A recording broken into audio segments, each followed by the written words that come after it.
Bismillahirrahmanirrahim. Assalamualaikum warahmatullahi wabarakatuh. Jadi perkenalkan, nama saya Muhammad Haris. Jadi tujuan kali ini untuk memenuhi mata kuliah praktikum konseling saya. Dan terima kasih sebelumnya karena udah mau datang dan berhadir di sini di tengah kondisi dan krisis ekonomi, krisis BBM dan lain-lain. Pasti capek lah ya. Jadi sebelumnya saya pengen Nashiwa untuk isi IC atau informan consent. Tulis di sini nama, tempat, tanggal lahir, alamat pekerjaan. Dan izin sebelumnya, ini prosesnya ini direkam ya Bang ya. Nashiwa Kosasi ya.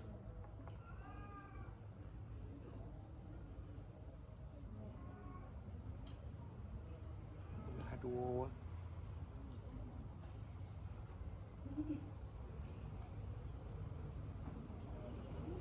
Tanggal lahir.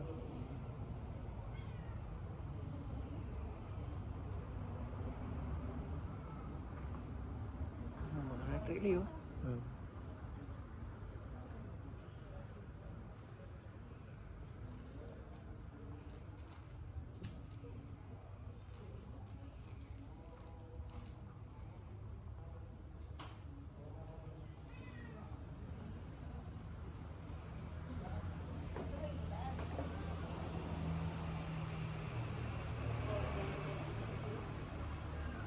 Kerjaan mahasiswa.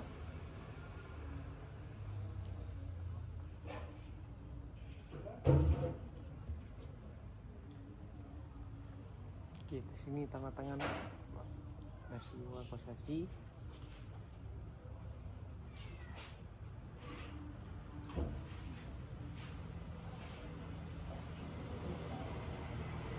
Oke, terima kasih Bang Nashiwa. Gimana Nashiwa? Aman kali ini? Aman lah ya. Listrik gimana? Aman? Mati lampu ya? Berapa hari udah mati lampu berarti? Berarti di kampus saya 2 hari. 2 hari berarti mati lampu. Kalau BBM udah pernah antri? Enggak. Alhamdulillah cukup. Cukup BBM mah. Jadi Nashiwa tadi pergi sini naik apa? Naik motor ya? Naik motor. Nggak ada macet dah? Nah, Berarti ini baru pulang kuliah atau gimana nih? baru pulang kuliah. Ya. Capek lah pasti ya. Tapi terima kasih lah ya udah datang di sini dan sempat berhadir dan lain-lain.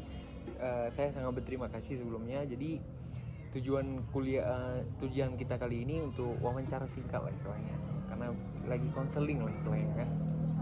Nah, Nashiwa sendiri kegiatannya sekarang apa ya? Kuliah ya Bang. Selain kuliah ada lagi nggak Bang? Ada. Ya kayak misalkan ekstrakurikuler kayak olahraga atau apa gitu. Paling cuman olahraga pagi atau siang atau sore. Pagi atau sore aja ya. Selain olahraga ada lagi nah? Main game atau apa gitu? Ya main game mungkin di waktu-waktu luang. Main game lah Bang. Jadi selain kesibukan Abang yang sekarang ini sekarang masih kuliah atau gimana Bang? Masih kuliah. Masih kuliah? Berarti nggak ada liburan di sana Bang ya? Nah. Walaupun lagi kondisi krisis ini kuliah tetap jalan di sana. Paling dikondisikan sama dosennya. Oh, dikondisikan ya Bang. Kira-kira Bang kalau sampai sekarang di tahap ini ya, apa sih yang paling menghambat Abang untuk kuliah? Mungkin dalam hal kendaraan.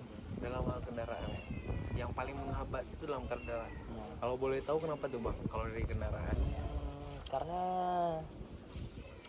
di rumah 3 orang dan kendaraan cuma 2, jadi jadwal pergi ayah sama saya tabrakan.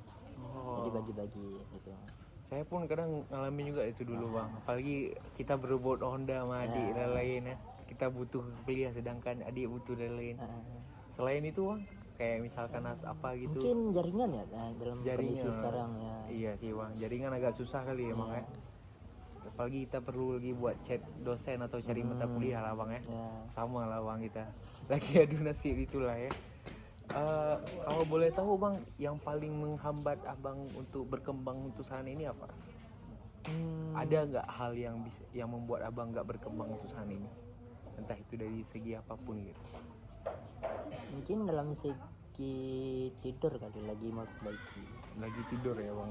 Tidur, jadwal tidur, perbaiki jadwal tidur gitu. Kalau boleh tahu kenapa tuh bang jadwal tidurnya bisa berantakan gitu bang? Mungkin karena sebelum masuk kuliah saya kerja, dan itu kerja 24 jam, mungkin dari situ jadwal tidur saya rusak. Oh berarti abang kerja juga berarti sebelumnya ya? 24 jam berarti. 24 jam. Capek kali itu bang ya. Ya, Kalau boleh tahu bang kenapa bisa 24 jam kerja terus kuliah? kerjanya 12 jam itu sebelum masuk kuliah. Oh, Nah, terus sekarang yang udah masuk sekarang kuliah? udah masuk kuliah, keluar dari kerja itu. Oh keluar dari kerjaan Ya. sekarang ya. Tapi waktu tidur nih agak susah gitu ya. Waktu tidur gak bisa lagi perbaiki juga. Kira-kira menurut abang apa yang paling menghambat kali waktu tidur itu? Gara-gara apa untuk sekarang yang sampai jam tidur abang tuh rusak? Mungkin dari nggak bisa tidur gitu. Nggak bisa tidur karena apa Ya, misalkan? karena udah terbiasa tidak tidur jam 1, jam 2. Oh, Nah, terbiasa juga begadang, tidurnya pagi gitu. gara-gara main Gara-gara game kerja, atau waktu kerja sebelum masuk kuliah. kalau untuk sekarang kalau misalkan kan ini kan abang tidur jam 1 berarti ya. Ya, Itu sebelum jam 1 itu abang ngapain aja tuh sampai susah tidur tuh biasanya? emang dari jam 12 emang udah sengaja nggak megang HP lagi, rebahan, cuma sedang untuk tidur. Oh berarti abang udah pernah coba lah ya, nggak rebahan, nggak main HP tapi Ya, tetap nggak bisa tidur nggak gitu ya. bisa. Itu kira-kira penyebabnya apa bang? Apa karena banyak pikiran atau banyak hal yang dipikirin? Mungkin bukan dari pikiran, karena udah jadi kebiasa, jadi susah dirubah. Karena udah jadi kebiasaan bang. Cuma sekarang lagi berusaha buat merubah itu biar lebih lurus. Berarti sekarang lagi di tahap proses berusaha lah bang. Ya. Tapi insya Allah kedepannya bakal berubah lah jam tidurnya. Ya. Kalau boleh tahu bang, masalah utama bang untuk saat ini ya bisa bilang apa yang abang alami saat ini gitu? Yang abang ngerasain sekarang atau apa yang abang sedang alami sekarang yang Paling kesusahan karena kondisi di Aceh gini, mungkin karena jaringan, terus lampu, belum lagi kan dari jadwal dosen yang nggak terlalu nggak tahu kapan masuknya, jadi kita harus pastikan, cuman nggak ada jaringan gitu. Berarti karena kayak lampu, jaringan, terus jadwal dosen yang berantakan dan lain-lain, itu yang membuat abang ngehambat sekarang lah ya bang. Kira-kira menurut abang apa sih solusinya biar sampai jalan lancar kembali itu bang? Mungkin solusinya dari pihak PLN bisa mengeluarkan jadwal buat di mana bisa hidup lampunya, listriknya di mana bisa hidup, biar misal buat ngehubungin. Kira-kira kalau dari masalah tadi kan abang udah cerita sedikit kayak misalkan masalah lampu, masalah jaringan, masalah Honda, terus masalah apalagi dosen yang agak berantakan. Selain itu ada lagi nggak bang yang masalah lain gitu? Mungkin dari masalah keluarga, mungkin dari tekanan orang tua buat kuliah dengan jadwal yang nggak jelas itu, jadi kayak agak susah gitu. Misal kayak mau apapun itu, jadi sekarang harus target harus bangun jam 8 dan harus pergi mau nggak masuk kuliah. Berarti tadi tekanan dari orang tua ada atau pressure dari orang tua lah ya bang. Nah dari tadi kan kita kan udah banyak nih bahas masalah dari jaringan, lampu, terus dosen, terus tekanan orang tua. Menurut abang yang paling berdampak untuk abang atau yang menghambat kali abang untuk bisa lancar balik kehidupan abang itu, kira-kira yang memperhambat itu dari kelima ini yang mana paling berat bang? Mungkin dari tekanan orang tua, soalnya dari tekanan orang tua itu bisa mengganggu mental juga kan. Iya, pasti yang lah bang. Kebebasan kita nggak ada, buat orang tua buat percaya kita nggak ada kalau semisal emang nggak masuk atau apapun itu. Jadi kalau emang dikasih kebebasan juga saya akan atur sendiri. Berarti ada tekanan dari orang tua yang sehingga membuat kita sulit untuk bebas lah bang ya. Iya sih bang. Kira-kira kalau misalkan tekanan itu dari segi apa tuh bang? Contohnya apa gitu?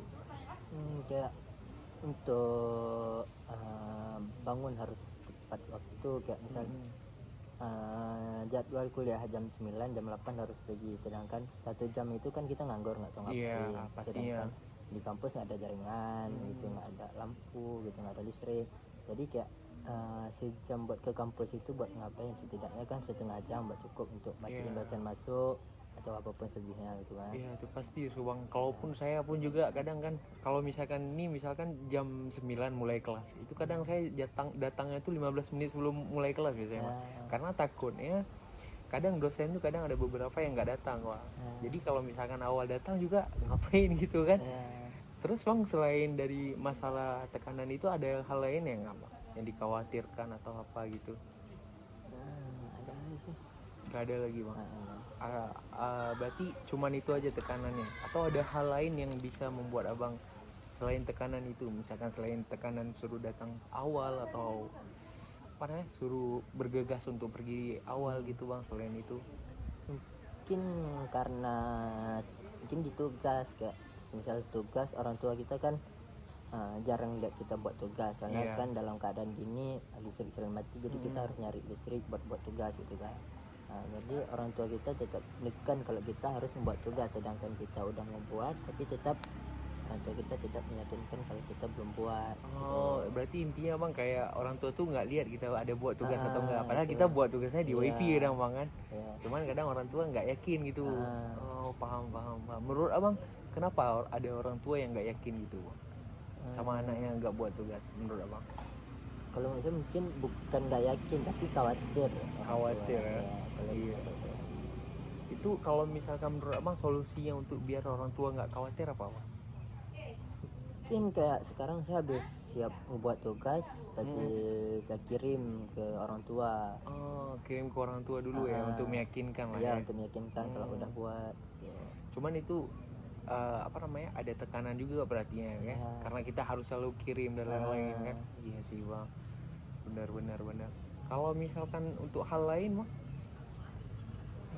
dari apapun dari segi ekonomi atau apa gitu? Kalau segi ekonomi alhamdulillah sekarang udah normal kan. Sebelum kemarin pindah kampus, di kampus dulunya itu karena UKT-nya terlalu tinggi, jadi agak beban orang tua. Oh, berarti abang sempat pindah kampus berarti Bang? Iya. Dari kampus apa Bang? Dari kampus Usia pindah ke Biotama. Kenapa tuh Bang pindah ya? Karena itu, faktor apa aja tuh Bang? Yang pertama itu faktor dari UKT. Dari UKT ya? Selain karena UKT sana tinggi ya Bang di WSK ya? Tinggi, UKT tinggi, jadi udah ngajuin penurunan tetap nggak bisa. Ya udah, bahkan sampai pensiunan sampai orang tua ngambil pensiun tetap nggak bisa. Sampai orang tua abang ngambil pensiun juga nggak bisa diturunin juga? Oh, itu yang akhirnya membuat abang pindah kampus ya berarti ya? Jadi kayak misal lanjut sebenarnya bisa, nilai saya juga nggak drop, tapi mental saya yang drop ya. Saya pikir 7.800.000 kata saya gitu. 7.800.000 itu terlalu berat bagi saya. Iya. Nah, jadi saya nggak bisa fokus buat kuliah, buat nuntut ilmu nggak bisa fokus karena kepikiran dengan UKT itu. Pastinya lah Bang, karena terlalu tinggi UKT-nya ya. Terus selama sebelum abang pindah berarti banyak hal tekanan karena harga UKT-nya tinggi lah Bang ya. Dimana dituntut abang jadi untuk harus kuliah tepat waktu dan lain-lain gitu Bang kan. Cuman selama abang pindah ini apa aja gitu yang perbedaannya yang paling abang rasain? Yang paling saya rasain mungkin dari motivasi belajar abang gimana? Udah makin semangat lagi atau gimana? Ya pastinya, soalnya kan dari di sini saya pindah ke Biotama, UKT saya nggak terlalu tinggi, saya sanggup ya, beban saya berkurang saja, jadi saya bisa fokus ke belajar gitu. Nggak ada hal lain yang saya pikirkan. Berarti nggak terlalu pikirin lagi UKT, tapi sekarang udah bisa lebih fokus lah Bang untuk belajar ya Bang. Kira-kira ada peningkatan nggak Bang dari pembelajaran abang selama abang pindah sekarang? Entah itu dari IPK-nya atau apa, ada peningkatan nggak Bang? Kalau misalnya IPK kan belum, karena emang ini tahun pertama saya pindah. Nah, jadi kalau menurut saya peningkatannya sih dari yakin kalau saya bisa, karena saya kayak semua tugas yang ngelakuin, semua yang apa yang keperluan buat meningkatkan IPK saya lakuin semua. Berarti abang sekarang udah lebih rajin lah ya, Ya. ketimbang kemarin di sana ya, karena Ya. kepikiran UKT dan lain-lain. Heeh. Kira-kira faktor apa itu yang bisa membuat abang bisa menjadi lebih semangat lagi selain faktor UKT, atau ada dukungan dari orang tua atau lain-lain ya? Saya pernah ngambil cuti 1 tahun. Oh, pernah ngambil cuti ya bang? Sebelum pindah. Mm-mm. Nah itu karena saya terdorong karena melihat orang tua yang ngurus surat-surat sampai berbulan-bulan gitu. Nah, jadi saya kayak mikir juga kalau orang tua udah se-effort ini buat ngurus surat-surat pindah sampai muter-muter, sedangkan orang tua saya guru ngulangin waktu gitu. Jadi saya situ kedorong juga, termotivasi juga dari orang tua saya. Berarti ada motivasinya muncul karena ngelihat effort dari orang tua yang sebegitu besar demi abang untuk kuliah gitu ya abang ya. Tapi untuk saat ini berarti nggak ada yang hal yang menghambat selain kayak jaringan atau lampu dan lain itu nggak ada ya. Berarti cuman itu aja tadi yang kita dia. Oke lah bang, terima kasih sebelumnya karena udah mau menyempatkan waktu abang untuk datang ke sini, dan saya sangat mengapresiasi karena abang atau menghargai abang karena abang mau datang jauh-jauh di sini dari kampus Abdullah ya bang ya. Apalagi lagi krisis jaringan, ekonomi, apa-apa mahal sekarang kan bang ya. Minyak mahal dan lain-lain. Sangat terima kasih bang. Mungkin saya ada sedikit hadiah bang dari untuk abang. Ini sedikit bang, tolong diterima bang ya. Dan mungkin sekian dari konseling saya untuk hari ini. Saya cukupkan sampai di sini. Saya tutup. Wabillahi taufiq wal hidayah. Wassalamualaikum warahmatullahi wabarakatuh. Terima kasih bang ya. Oke.